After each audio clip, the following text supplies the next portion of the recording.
நாங்களும் காசு கொடுத்தாண்ட வாங்கி சாப்பிடுறோம். காசி என்னங்க பெருச்சு காசி? அது இன்னைக்கு போக நாளைக்கு வரும். மனுஷனுக்கு குணம் தாங்க பெருச்சு. குணம் பெருசுன்றவன் ஏன்டா பணத்துக்கு பிச்சை எடுக்கிற? அந்த நிலைமைக்கு நீங்க கொண்டுட்டு வந்து விட்டுட்டீங்க. இன்னைக்கு நீங்க இருக்கிற இந்த வீடு யாரு கட்டினது தெரியுமா? யார் கட்டினதுடா? யாரா தெரியாது சொல்ற? மண் குடிச்சல வாழனால தொழிலாளி அவன் கட்டினது. அவன் எந்த குடிச்சல வாழண்டா எனக்கு என்ன? பணம் வாங்காமையா கட்டினான்? சாயந்தரம் ஆனவனே சல்லி எண்ணிக்கிட்டு தான்டா போயிருக்கான் ஒவ்வொரு பயிலும்.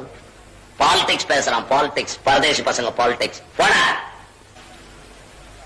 நம்ம நாட்டுல எண்ணி பார்த்தா 400 பணக்காரன் கூட தேர மாட்டான். இவனுங்க என்னடா சதா அவனுங்களே திட்டிக்கிட்டு இருக்கானுங்க. பொறாம பிடிச்ச பயலுக்கு. ஒவ்வொருத்தன் ஒரு நாட்டை பணக்கார நாடு ஆக்கணும்னு படாத பாடு பட்டுக்கிட்டு இருக்கிறான்.